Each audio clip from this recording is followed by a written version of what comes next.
Alors, je reprends. Donc, il dit Slarna la avon amazé, que godel chasdera vekacher nasata la amazé mimitzraim vadena. Pardonne, s'il te plaît, à la faute de ce peuple-là, selon la grandeur de ta générosité. Et comme tu as supporté pour ce peuple-là depuis l'Égypte jusqu'à maintenant. Alors, Julien, s'il te plaît, bonjour, verset Kaf. C'est bon? Alors.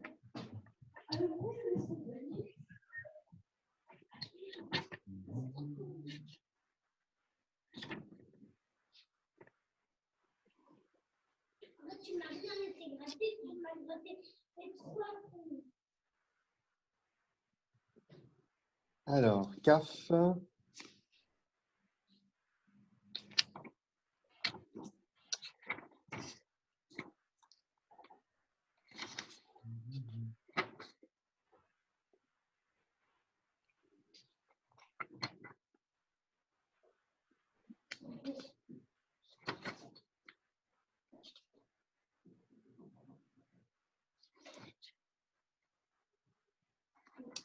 Je suis désolé, il faut que je me retrouve. On attend, c'est bon. On a tout notre temps, hein, c'est connu. Hein? En mode détente. Ouais, surtout que ça sort à l'examen. Comment? Surtout que ça sort à l'examen. Voilà, c'est ça. Salut Philippe. Excuse-moi du retard. Ok. Donc c'est Si Dieu a pardonné aux enfants.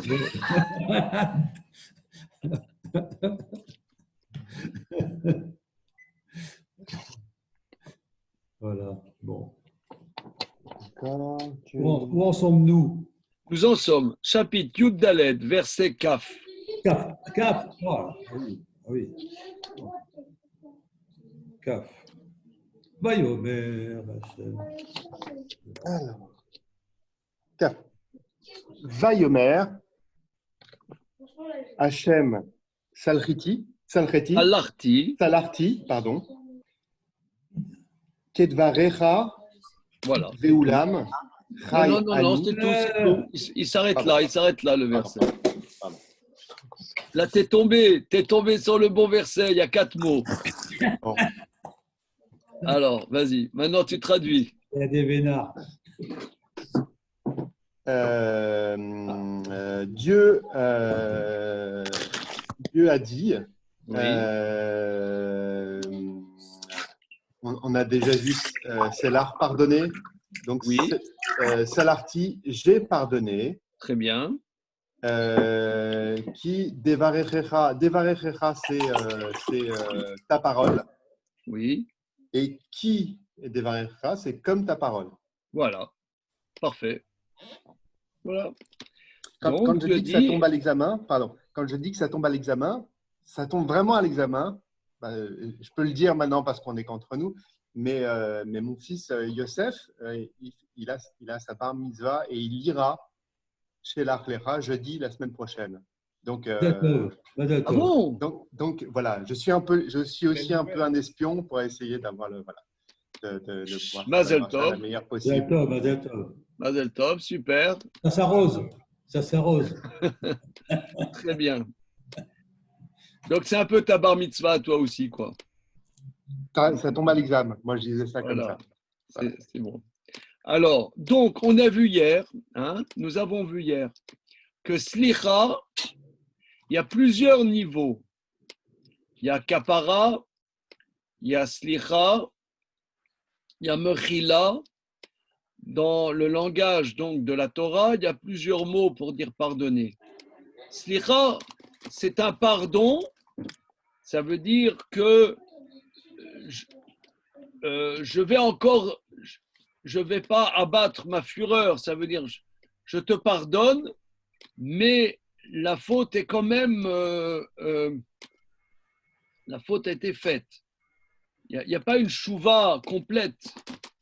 Il n'y a pas une chouva du peuple. On n'a pas vu une chouva du peuple d'Israël. On a vu une plaidoirie de Moshe Rabbeinu.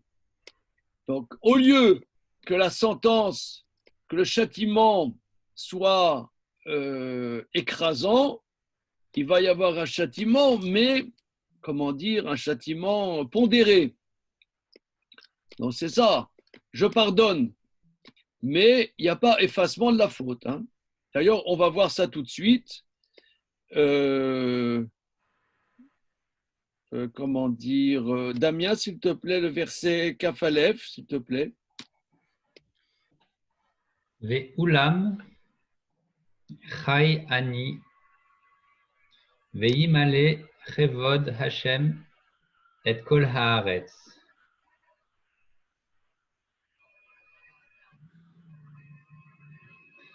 Alors le ulam là. Oui. Alors bon, ça veut dire cependant. Hein. Cependant. C'est cependant. Je ne sais pas analyser plus que ça. Peut-être on pourrait analyser. Ça veut dire cependant. Voilà. Cependant, chai ani. Donc je suis vivant. Oui. C'est-à-dire que Rashi explique. C'est vrai que pour nous, c'est un anthropomorphisme qui dépasse un petit peu notre entendement. C'est Dieu jure par lui-même. Donc, ça veut dire, on peut jurer, on peut invoquer Dieu quand on jure, mais là, il le fait par lui-même, quoi, tant qu'à faire. Chayani, par ma vie, Chayani. Par ma vie. Donc Vaïmale, c'est plein, donc c'est remplir. Oui. Oui, alors malé, hein, malé, comme dit Damien, justement.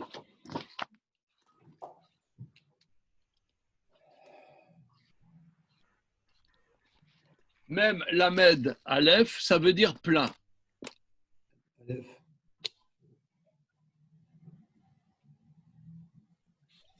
Malé, ça veut dire plein. Ok. Donc, veut imalé. C'est remplira. Oui, remplira, c'est ça. Remplira la gloire d'Hachem toute la terre. La gloire d'Hachem remplira toute la terre. Oui, ça veut dire, Rashi explique que c'est la réponse. C'est la réponse que Hachem fait à Moshe. Moshe a dit, si tu châties les enfants d'Israël, cela fera une profanation de ton nom. Il a dit, ah oui, oui, tu as raison. Tu as raison. Par moi-même, je jure que mon nom, ma gloire remplira toute la terre. C'est-à-dire, il n'y aura pas de profanation du nom. Je m'engage à ce qu'il n'y ait pas de profanation du nom. Voilà. Philippe Pariset, s'il te plaît, le Passouk Kavbet. Donc, en un mot, parce que c'est assez long, pour ne pas perdre le fil des versets, globalement, qu'est-ce qu'il va dire? Il va dire que il va les éliminer, pas tous d'un coup, mais en 40 ans, ils vont être éliminés. Donc, ça ne se verra pas, si vous voulez. Ça ne sera pas une profanation du nom. S'ils les éliminaient tout de suite, les Égyptiens, etc., diraient que Dieu n'a pas pu les amener dans la terre de Canaan, donc il les a fracassés. Donc, il n'y aura pas de profanation du nom, mais la faute sera quand même, il y aura quand même le châtiment, mais de manière à ce que ça passe doucement. Donc Moshe et tout, ils sont compris dans le châtiment? Comment? Moshe, Aaron, tout ça, ils sont compris dans le châtiment? C'est une bonne question. On va voir. Hein, on va voir. OK?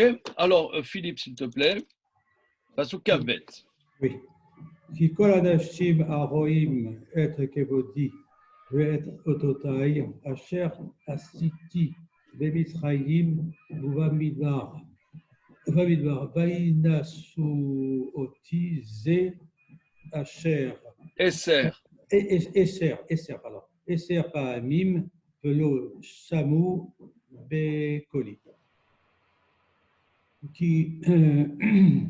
car כל האנשים, tous les hommes, Aroïm, alors ceux qui ont vu, tous les hommes qui ont vu, Aroïm, les voyants, Oui, les oui. voyants, les voyants, ceux qui voient, ceux qui ont vu, donc tous les hommes qui ont vu Et Kevodi, mon honneur, Oui, Et Ototai, et mes signes. Ot, c'est le signe. oui. Ototai, donc ça veut dire c'est C'est mes signes, tu as très bien traduit. et les signes. Asher Asiti que j'ai fait en Égypte et dans le désert. Et Vainasu, ils m'ont mis à l'épreuve. Oti, ils m'ont mis. Alors, voilà, regardez, on va analyser ce mot. Hein. Ils m'ont mis à l'épreuve. Donc, on va analyser. Avec Va-inasu. Avec le vav convulsif. Là. Voilà, va-inasu, va-ye-nasu.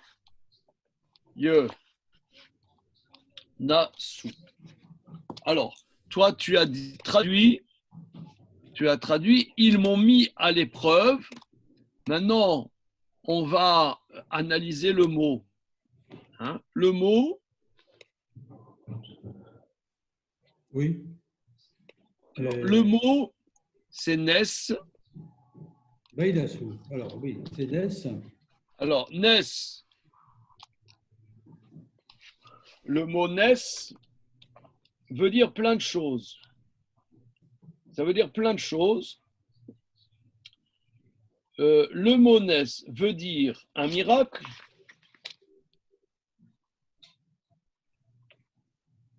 Ça veut dire épreuve aussi. Une épreuve.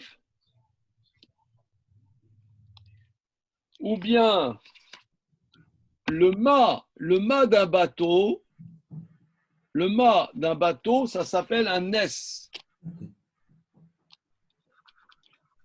Ouais, avec un accent circonflexe, je pense. Hein. Oui, c'est possible. Oui, on le fait avec un accent circonflexe, là, Oui. entre nous. Hein. Voilà. Voilà, le mât. On le répète. Fuir aussi, l'anous. L'anous. Fuir.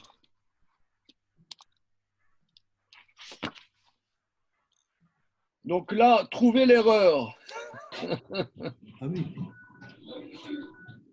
Donc, j'ai gagné 20 euros. Ouais. il y a quelqu'un qui a gagné 20 euros. Félicitations. C'est quoi? Alors, ok, maintenant, qu'est-ce que. Ici, Vainasu Oti. Oti, c'est moi. Alors, on voit par exemple que Dieu a mis en épreuve Abraham. C'est la même expression. Oui. Alors, les commentateurs expliquent que qu'est-ce que ça veut dire. Par exemple, il y a un examen. Un examen, on veut savoir qu'est-ce que cet individu il est capable de faire. Donc, on le met à l'épreuve. Parce que nous, on ne sait pas. Maintenant, on va dire que est-ce que Dieu sait? Parce que moi, j'ai lu ça dans le petit, comment dire, la théologie en 10 leçons, que Dieu est omniscient.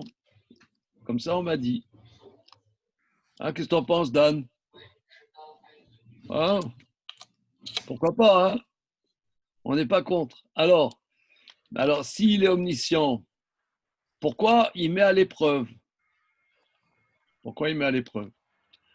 Alors, les commentateurs disent, c'est pour que ce qui est en potentiel à l'intérieur ressorte. Ça, c'est comme un fanion qu'on met en haut du mât. Le fanion, il ressort bien à l'extérieur. Donc, l'épreuve est une manière de faire ressortir et que les choses ressortent de manière explicite.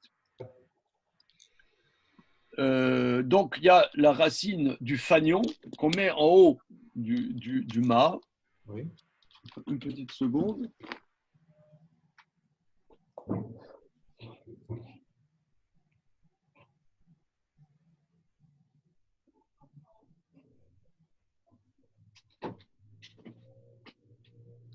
Oui, donc disais-je, il y a le fanion en haut du mât, donc c'est la même racine. Maintenant, ici,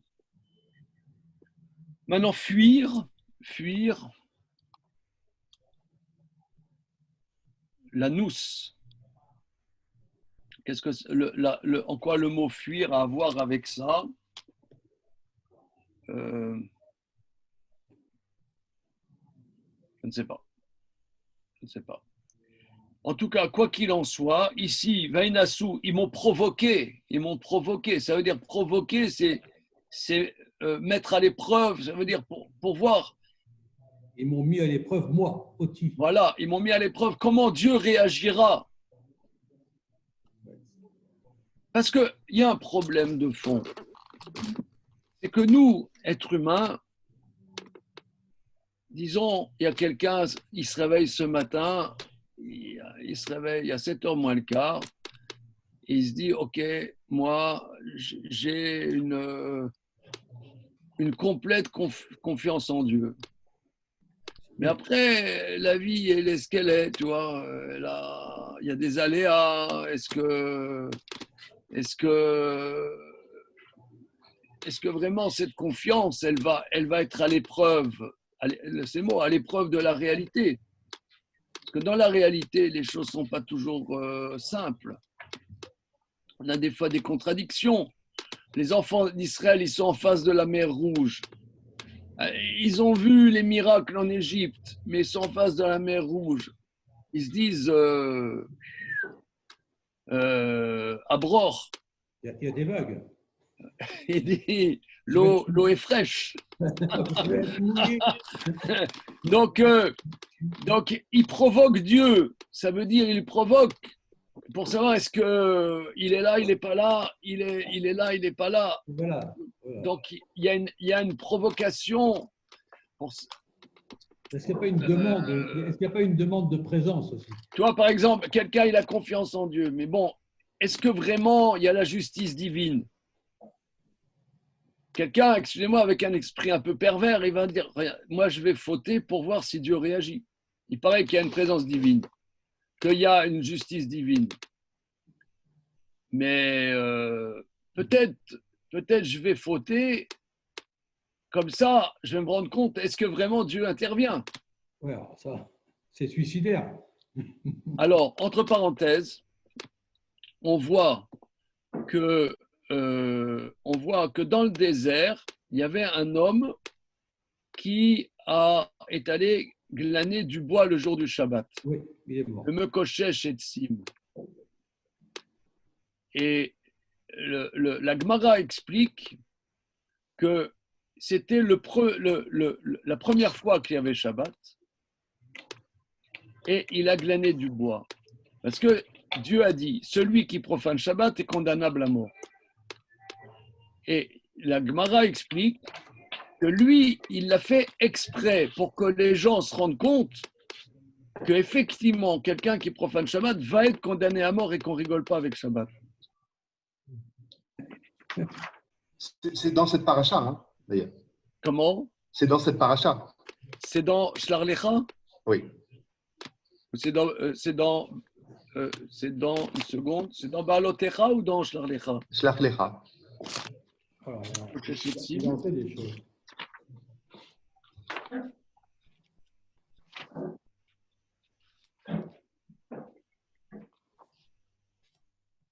Oui, absolument, c'est ça, absolument, c'est après. Parfait. Oui. L'exercice Donc, volontaire, c'est c'est parfait. Un petit clap-clap, Ah oui. un clap-clap, des Ah. maisons de famille, là, Oui. un clap-clap. Donc là, donc oui. la Gemara explique que le Mekoshesh a fait exprès pour que les enfants d'Israël se rendent compte de la gravité du Shabbat. Est-ce qu'il avait raison de le faire ou pas raison de le faire? C'est une autre histoire. Mais là, c'est pareil, que quand il dit les enfants d'Israël m'ont provoqué, c'est-à-dire que quand il y a eu des fautes, il y a eu plusieurs fautes, la faute, on n'a pas confiance dans la parole de Dieu, mais aussi on éprouve la réalité pour savoir est-ce qu'il y a une justice, il n'y a pas une justice. Alors c'est ça ce qu'il dit. Donc là, il y a la dimension faire ressortir à l'extérieur, que Dieu s'exprime. Ouais. Voilà. Les Nassou Oti, donc continuons le verset. Donc ils m'ont provoqué. On provoque- Pour le mot nes, quelle différence entre nes, le miracle et l'épreuve? C'est révélateur, Oui, comme une c'est révélation. que La même très racine. bien, c'est que le miracle est l'expression explicite de la volonté de Dieu, de la liberté de Dieu. Ça ressort. C'est quelque chose qui ressort. Mais par rapport à l'épreuve, C'est révélateur. c'est la Non. même racine que nes. Oui, mais le mot naisse, si tu veux, c'est ressortir à l'extérieur. C'est sortir de la nature, peut-être, non? Non, c'est sortir à l'extérieur. C'est extérioriser. Alors, ça peut aller dans un sens, ça peut aller dans l'autre sens. Un miracle, c'est que on se rend compte on se rend compte de manière éloquente de la volonté de Dieu, de la liberté de Dieu. Donc ça veut dire qu'en réalité, l'épreuve, c'est comme une sorte de miracle, quelque part? Dans le sens où il en ressort quelque chose de l'épreuve, quelque chose de positif? Je ne sais pas. Je ne sais pas si là, je sais pas si on est obligé de forcer le trait comme ça. Je crois Ah oui, pas. d'accord. Parce que c'est la même racine, nes. Oui, mais la racine, si tu veux, la racine, les commentateurs disent, Nachmani dit au sujet d'Abraham, au sujet de l'épreuve d'Abraham, que si langage nes l'ethnoses, un fanion un fanion pour être remarqué et ressortir à l'extérieur. C'est ça la racine. Alors, juste ce que je regardais, c'est la Oui. racine de éprouver, c'est Nissa, et la racine de fuir, c'est Nous. C'est très proche, mais c'est pas la même. C'est pas la même. D'accord. Donc, c'est normal que j'arrivais pas à trouver de lien. Très bien. Merci beaucoup. Ok, on continue le verset, Philippe. Vaïdasu oti, ils m'ont éprouvé, zé eser pa'amim, ainsi 10 fois, ou Voilà. Esser. là 10 fois, ou ainsi 10 fois. Alors, Esser, c'est 10. Péamim. Pa'amim, c'est Alors. pa'am, c'est un coup. Pam, c'est quoi? Pam. C'est un coup. Pam, qu'est-ce que ça veut dire Pam? C'est Pam, C'est un coup. c'est comment dire, un pas en français. Un pas. Un pas. Je fais un pas, 2 pas, 3 pas, tu vois. Pam, c'est un pas. Un pas. Ah, d'accord. Comme on voit dans comme on voit dans le Cantique des Cantiques, Mayafu pa maïr banalaim bat dadiv. Il y a un verset qui dit combien sont beaux tes pas, la fille du généreux. Mayafu pa maïr, combien beau c'est pas, ta manière de marcher. Un pas, je marche. Oui. Pa'am, c'est un pas. Pa'amim, des pas ou des fois. C'est le même mot. Mais la racine du mot, c'est pa'am. aussi, tu as traduit, Philippe, Pa'am, un coup, c'est ça? Il y a oui, un coup. Oui. Effectivement, Un choc, un coup. effectivement, par exemple, le cœur bat, c'est-à-dire le lève poème, Oui, palpitation. palpite, poème, c'est un coup. Oui. Donc, Pa'am, c'est une séquence, si vous voulez, 10 séquences. Le Séquence. cœur bat, ça se dit Aleph poème. Séquence. Voilà, il bat. Donc, 10 scances. Ça se dit une scance? Oui. Scance, en français? Comment? Pourquoi il rigole, Antoine? Oui, scance, oui, scance. Okay, attends, Ça m'a surpris, ça m'a surpris. Le mot scance. Ouais, je ne m'y attendais pas. On a le bonheur de parler une langue extraordinaire qui s'appelle le français. C'est vrai. Profitons-en. Vous avez raison. La traduction en français, c'est 10 fois. Oui, c'est ça, on est d'accord. C'est 10 fois. Mais si tu veux, le point de John, c'est que le mot Pa'am, on le voit dans des sens très, très différents, comme par exemple le cœur qui bat, tu vois. Ou bien un pas. Je fais un pas, je fais 2 pas. Voilà. Donc c'est, ça me plaît, 10 séquences. Ouais, 10 pas, 10 occasions, Oui. 10 séquences. Oui. Voilà, d'accord?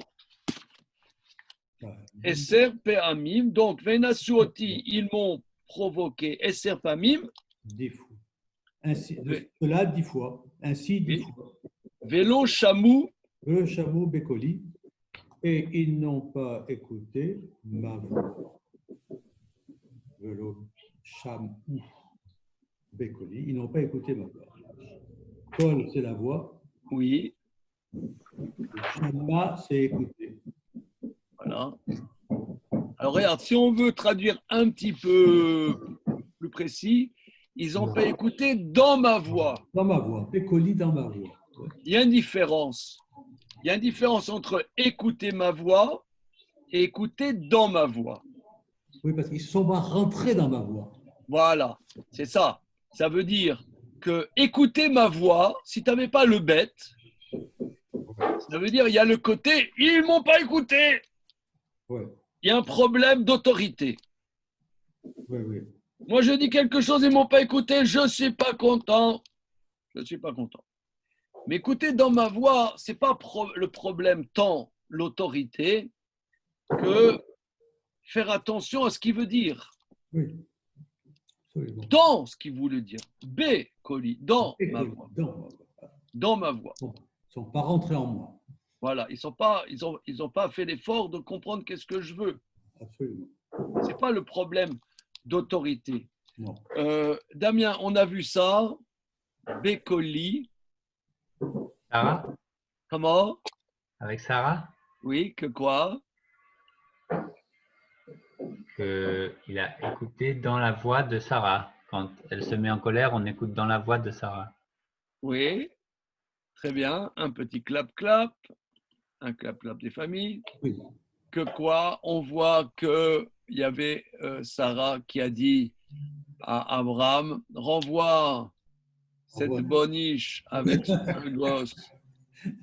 Et Abraham, il n'est pas content. Et alors, Dieu dit à Abraham, tout ce que te dira Sarah, Shema Bekola, écoute dans sa voix. Dieu ne dit pas, écoute Sarah, écoute dans la voix de Sarah. Écoute ce qu'elle est en train de te dire. Écoute ce qu'il y a dans sa voix. Voilà. Dans la voix. Hein? Chamou Bekoli, ils ont entendu dans ma voix. Alors, on va faire le verset d'après. Dan Cohen, s'il te plaît. Verset Kav Gimel. Juste, Rav, comment vous avez traduit Haroim? C'est ceux qui voient, les voyants. Non, mais attendez. Tous les hommes. Rav, d'abord. Qui kol anashim haroim et kovodi. Tous les hommes qui voient. Alors, c'est du présent. Parce qu'à la fin, c'est du passé. Non, si tu veux, on sait bien que Rohim, et moi je vais complètement dans le sens de la traduction de Philippe, qui a traduit Rohim par participe présent. Parce qu'on sait qu'en hébreu, il n'y a pas de présent.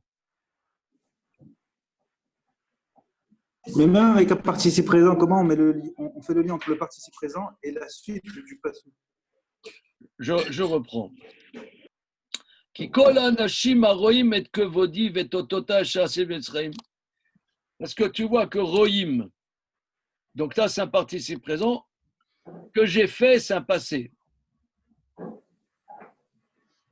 Alors, les hommes voyants, ils sont voyants Voilà, de ce que j'ai fait. Ce sont des voyants. Ils sont voyants de ce que j'ai fait. Oui. Mhm. Alors, ayant vu alors. Ayant vu. Oui, mais alors, Parce que voyant, c'est du participe présent, donc c'est un état présent. oui. Alors, comment le mettre en relation avec de ce que j'ai fait? Voyant ce que j'ai fait, c'est pas, il y a un paradoxe dans le temps là. Oui, Non. oui, Non, c'est pas- d'accord, mais ça, si tu veux, envoie un mail à l'auteur. Non, Il faut comprendre, hein, voyant ce que j'ai fait. c'est le problème. Le problème, c'est l'auteur. Soignez votre syntaxe. C'est-à-dire, voyant, ça veut dire- Soignez votre syntaxe, cher auteur. voyant, ça voudrait dire peut-être se souvenant de ce que j'ai fait. Ah. Se Si tu veux, souvenant ils de sont ce que- voyants, ils portent en eux la vision, Ils ils portent portent en en eux, eux la ils portent en vision de ce que j'ai fait. Voilà. À Rohim, ils étaient présents. Voilà. On peut dire présents à la vision de ce que j'ai fait. Ils étaient Alors, présents à la vision. Alors dans ce cas-là, Kichol Anashim, car tous les hommes, alors on aurait dit Aélé, on aurait dû dire ces hommes-là. Et tous les hommes, on dirait qu'on parle de tous les hommes de la terre. Il n'y a pas de définition de qui sont ces hommes. On dirait que c'est une généralité. Non, mais ce Car sont tous les les enfants hommes- d'Israël. C'est ceux qui ont vu. C'est ceux Est-ce qu'on dit qui ont vu qui ont vu. tout Donc, ce pas que les j'ai autres. fait en Égypte et dans le désert? Donc, ce n'est pas les autres, c'est les enfants d'Israël. Bon, on va continuer. Alors, Dan, s'il te plaît, Kav Gimel. Alors, im yir'u et ha'aretz asher nishba'ti la'avodah bechol ne'atza lo Mena Atsai. na'atzai lo yir'uha. Alors,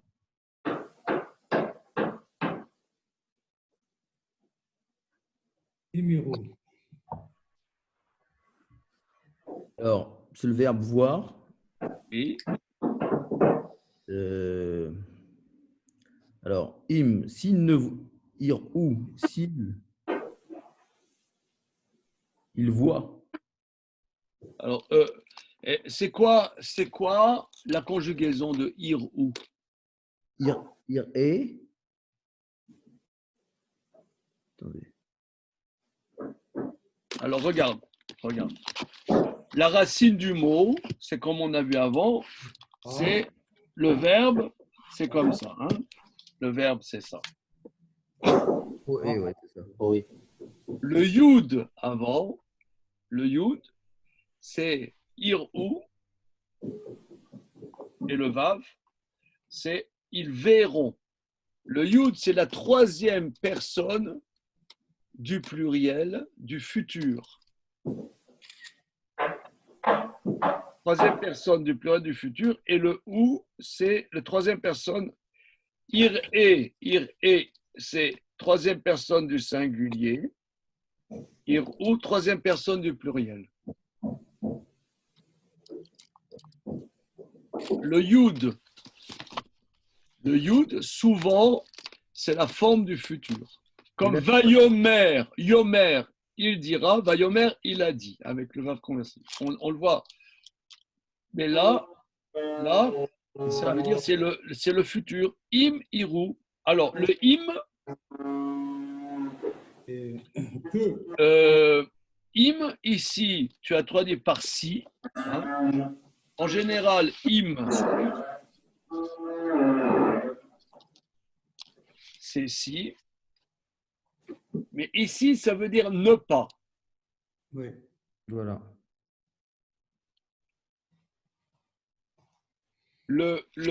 Par exemple, en araméen, dans la Gemara,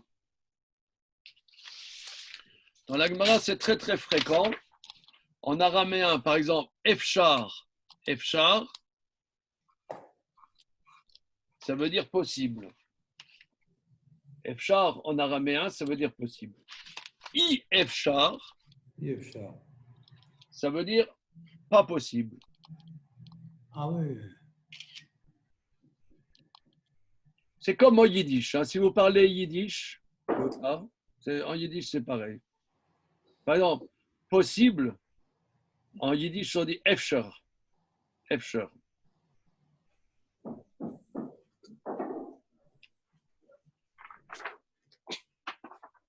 Mais pourquoi on ne dit pas l'OFCHA?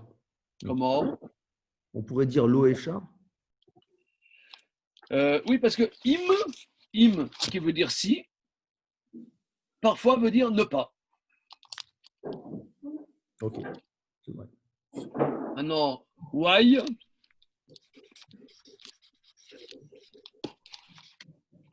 I don't know. Mais i, c'est pareil? Oui, pareil. Oui. Im iru et haaretz.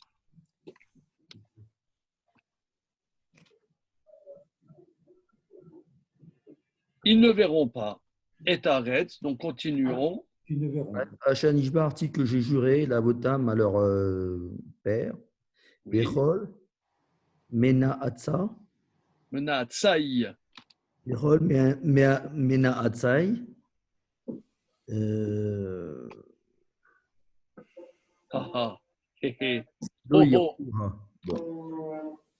Alors, Mena Tsaï, on a déjà vu. Hein, Mena Tsaï, on a déjà vu, mais chers amis, Ni-Outs, on l'a vu plus haut. Une seconde. Une provocation? Provoquer, par exemple, dans le verset Yudalef, Adana Yenatsuni, on avait outragé, Ni-Outs, outragé. Outragé, insulté. Donc la racine. Dédaigné. La racine, Nun, Aleph, Sadé, c'est outrage. Outrage, Naatz. Naatz, c'est un outrage. Alors, c'est Verkol, Mena Atsaï. Analysons le mot Mena Atsaï.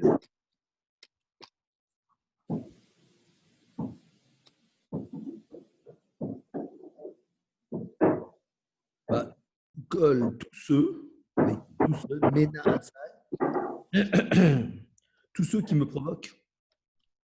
Oui, mais tu peux analyser le mot pour tes petits camarades là. Alors, Mena Atsaï, qui me méprise, me dédaigne, m'outrage, m'insulte.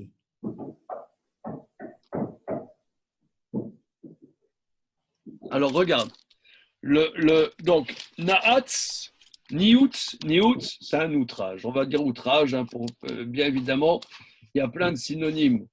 Nioutz, c'est outrage.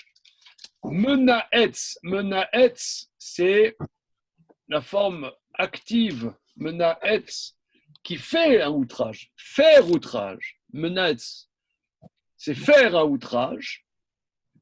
Faire un outrage de moi. Menatsai, mes outrageurs, c'est Menaetz, c'est un Menatsim. Menatsim, c'est ceux qui font outrage. Menatsai, ceux qui me font, mes outrageurs. Voilà. Menatsai, ça veut dire mes outrageurs. Si on veut bien traduire, bien évidemment en français ça ne rend pas, mais mes outrageurs, menaetz, c'est faire outrage, le même, c'est faire la chose, même faire la chose, menatsim, ceux qui font outrage, menatsai, mes outrageurs, voilà. mes outrageurs à moi. Menatsim, c'est il y a le possessif du pluriel. Ça veut dire menatsim, les menatsim à moi. Menatsim à moi, c'est menatsai. Avec le kamat, le patar yud à la fin. Patar yud. C'est Menatim Li, chez Li ou Oti? Non, c'est pas menatsim li, c'est menatsim sheli.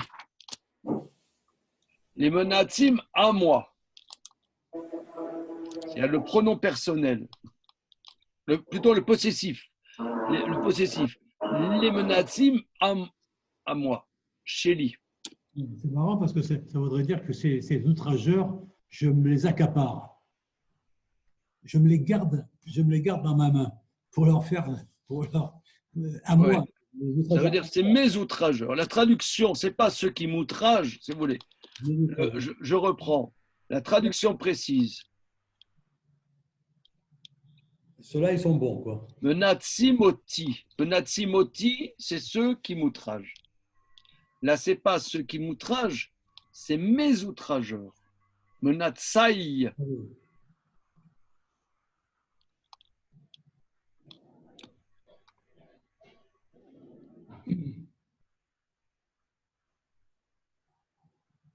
Voilà. Alors, Vechol Menatsai, tous mes outrageurs, lo Irua. Alors, ne me verront pas? Non, non, parce qu'à la fin, il y a Kamatz et. Et voilà.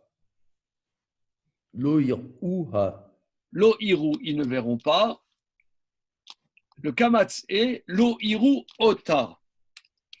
Alors, le verbe, si vous voulez, là, vraiment, c'est le bonheur pour apprendre la traduction. C'est vraiment, il n'y a pas mieux. C'est les versets dream. C'est the dream verset. Alors, Iru, on a dit, Iru, ils verront, d'accord? Roé, la racine, c'est ça. Le Yud, ils verront. On ne voit pas le cahier. Comment? On ne voit pas le cahier. On ne voit pas le cahier. Ah oui, c'est vrai. S'il est là, on ne voit pas. On ne voit pas le tableau. Voilà. D'accord? Merci. Alors maintenant, Iru, le kamatz et à la fin, c'est le pronom personnel de complément d'objet direct féminin. Iru ota. Donc c'est la terre. La terre. No, Iru ota. Voilà. Iru ota. Et ça se met, le complément d'objet direct se met en suffixe. Iru a. Verront elle. Kamatz et c'est le ota. Pronom pronom, comment ça s'appelle, personnel, ça s'appelle en français? Oui. Eh bien, ça se met en suffixe. Iru ota. Iru a. La verront elle. Redondant comme verset. Comment? C'est un peu redondant comme verset.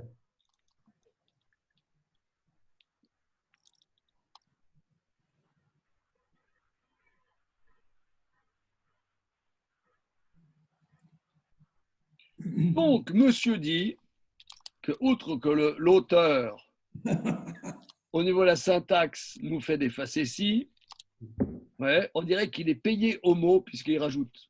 Ouais, c'est l'Alexandre Dumas public. Alors, c'est vrai, je suis complètement d'accord, on dirait que c'est une répétition. Imiru et Haaretz, Asher Nishbati Lavotam, ils ne verront pas la terre que j'ai jurée à leur père, que j'ai promise à leur père. Et tous mes provocateurs, tous mes outrageurs ne la verront pas.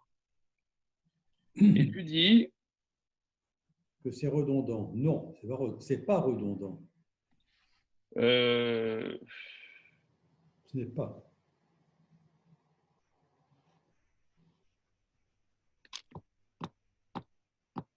Il y a toujours cette différence. D'accord, mais ça, c'est la méthode Coué. Tu dis c'est pas redondant, je veux bien. Mais je vois pas en quoi c'est pas redondant. Et sur pas, il y a le peuple et, et les provocateurs, les Meraglim, sauf Caleb. Oui, mais c'est inclus dans la première proposition. Tous les hommes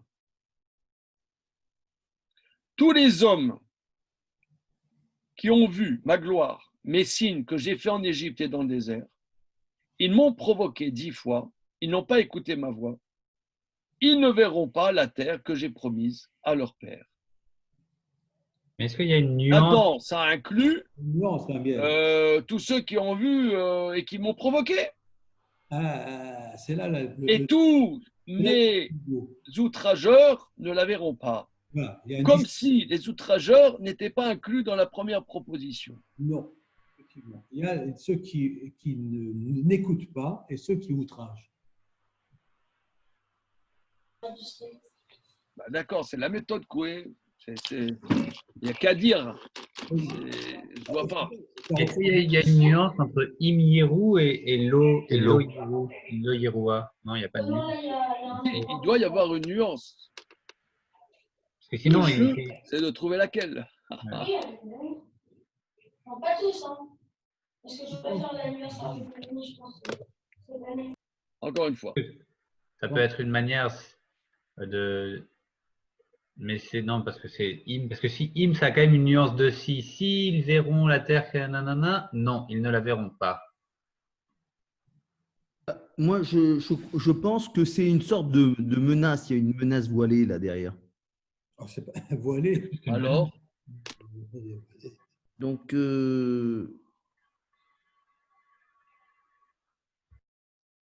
disons qu'il y a une sorte de conditionnel de tu fais ceci, et ben, tu auras cela, tu ne m'écoutes pas, ben, tu ne la verras pas. Il y a une menace.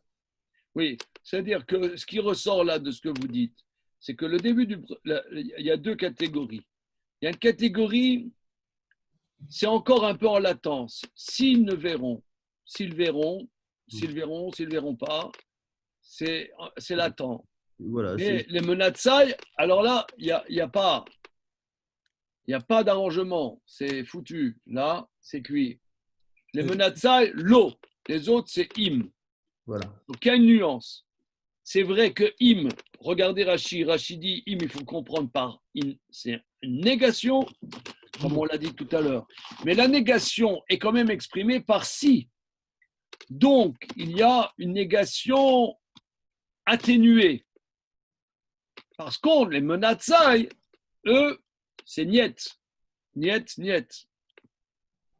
Parce qu'il y a le fait de voir et de se souvenir, mais ça peut en rester là. Mais le fait de voir, de ne pas d'avoir vu et ils ne se sont pas souvenus, ils n'ont pas écouté, si ça donne accès à une parole, à une expression de provocation, de mépris, là c'est autre chose.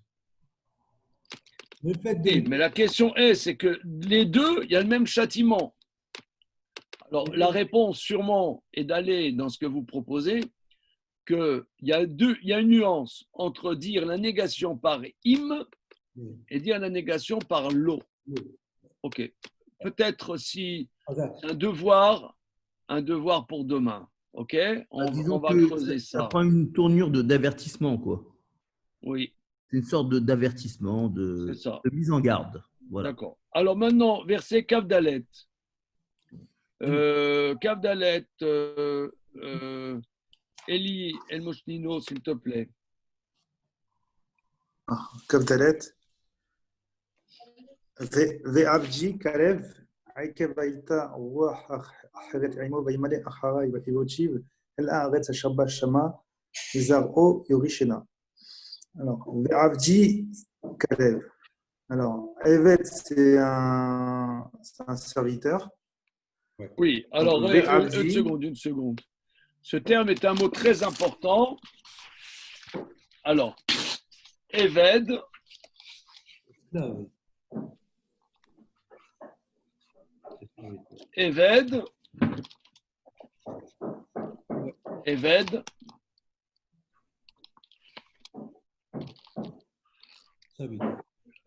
le sens, la racine du mot avoda, c'est le travail. La avoda, hein, c'est par exemple le parti travailliste en Israël, qui je crois n'existe plus.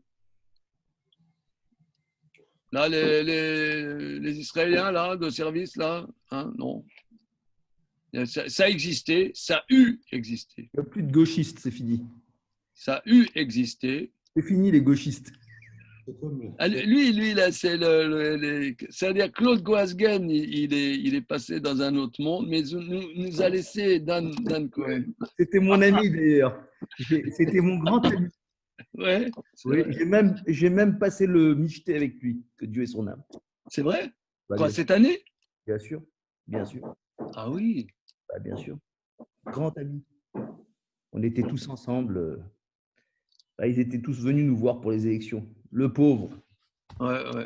Bon, tout ça pour dire qu'on a senti une veine, un certain lobby, oui. un certain lobby.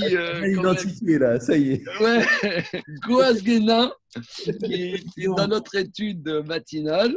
C'est ça. Mais bon, le parti travailliste, c'est important parce que quelqu'un veut comprendre ce qui se passe en Israël. Si ne sait pas qu'est-ce que c'est le parti travailliste, il est mal barré. Ça veut dire que ceux qui ont construit le pays quand même, ça a été les socialistes. Pendant des dizaines d'années, c'était socialiste. Et ça s'appelait le parti Avoda. Avoda, le travail. Le parti des travailleurs.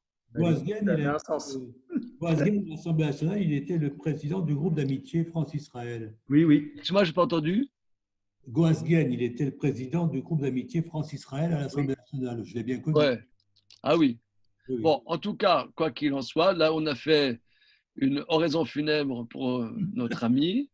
En tout cas, quoi qu'il en soit, il y a Avoda, c'est le travail. Eved, c'est l'esclave. Hein, puisque on est sorti d'Égypte, Mibet Avadim.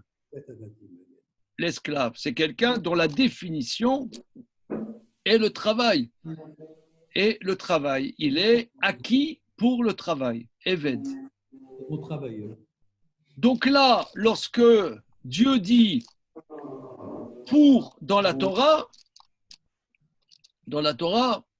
c'est rare que Dieu dise un tel, mon serviteur, mais plutôt mon esclave. Il le dit au sujet de Caleb et il le dit au sujet de Moïse. Dans le livre de Josué, il dit Moshe Avdi Met. Le plus grand compliment que Dieu dit au sujet de Moshe, c'est mon esclave. D'ailleurs, nous, on dit on est sorti d'Égypte, de la maison d'esclavage, pour être esclave de Dieu. Pourquoi esclave de Dieu et pas serviteur de Dieu? Comment? Non, si tu veux, c'est que le mot serviteur est un terme édulcoré. C'est édulcoré. Il y a une de mes gemarotes préférées, qui dit comme ça. C'est Daf Yud dans le traité Baba Metzia, qui dit que si un juif est employé chez un autre juif, j'ai un salarié, j'ai un juif, d'accord? Bien. Il a le droit de rompre son contrat sans préavis à tout moment. Pourquoi? Parce que le verset dit Kili bene Israël avadai em asher otseti otam eretz Mitzrayim.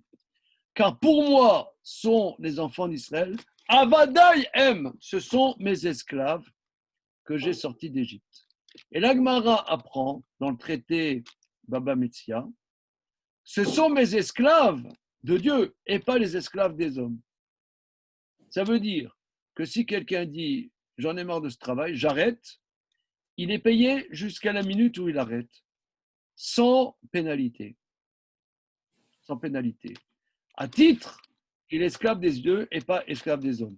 Alors je me suis beaucoup posé la question, pourquoi on ne dirait pas qu'on est libre? Pourquoi on dit que à quel titre on n'est pas esclave des hommes? Parce qu'on est esclave de Dieu. Alors, je vais vous dire, j'ai beaucoup médité à cette question. Moi, je propose de dire que qu'est-ce qui fait que quand on est dans un travail, on sent que ce n'est pas pour nous, parce qu'on est engagé dans autre chose, il y a quelque chose d'autre dans lequel on est engagé par rapport à Dieu. Un serviteur n'est pas engagé. Si tu veux, Élie, un serviteur, il a une prestation à faire. Voilà, entre 15h et 20h, je suis serveur au bistrot. Voilà. Mais l'esclave, lui, il est acquis. Il n'y a pas d'échappatoire. Un esclave, il n'y a pas d'échappatoire. Donc, Eved, c'est une expression très, très, très forte qu'il faut traduire par esclave. Mais Rav, ça veut dire que l'Égypte avait acquis le peuple? Ah bah oui, on était esclaves. Oui, mais au début, quand on est arrivé, on n'était pas. On est arrivé pas en étant. Oui, mais à la fin, ils étaient esclaves. C'était. Mais non, j'entends, mais c'est le terme d'acquis. Ça veut dire quelle a été la contrepartie, puisque ça a été une histoire un petit peu. Non, mais oui, mais à un moment, ils ont été spoliés. D'ailleurs, Maïmonide explique que pourquoi, il y a plusieurs démarches, comment ça se fait que Pharaon a perdu sa liberté et qu'à la fin, il était manipulé par Dieu. Il y a plein de démarches à ça. La démarche de Maïmonide, comme ils ont spolié ces gens qui au départ étaient venus de manière pacifique, de manière tout à fait légale et tranquille en terre d'Égypte, à un moment, les spolier et les prendre comme esclaves, c'est une faute tellement grave, il n'y avait pas de tchouva possible à cette faute. Ça, c'est la démarche de Maïmonide. Mais l'esclave est acquis. L'esclave, c'est un statut terrible, l'esclave. C'est quelqu'un, il est acquis. D'ailleurs, je ne veux pas faire mon petit ashkenaz de service, mais disons, les gens qui étaient dans les camps de concentration, c'était des esclaves. C'est des esclaves, c'est un esclave.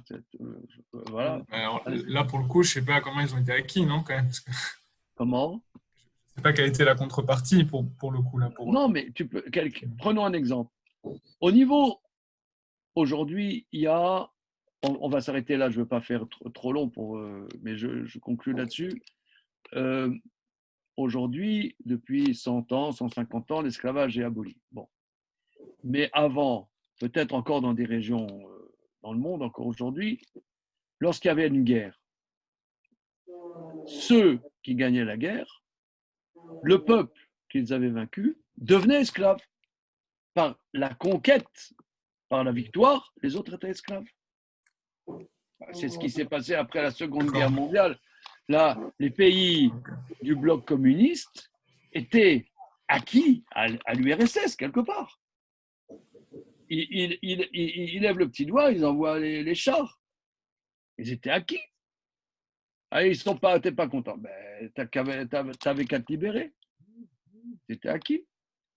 Sur ces bonnes paroles, donc là, le mot Eved, donc je me permets de traduire au sens fort par esclave. C'est important. Hein. Bon. Allez, en même temps, c'est un compliment, quoi. Comment? En même temps, c'est un énorme compliment. Et là, c'est le compliment supérieur. C'est le compliment suprême. Suprême. Ouais. Hazak. Allez, bonne journée.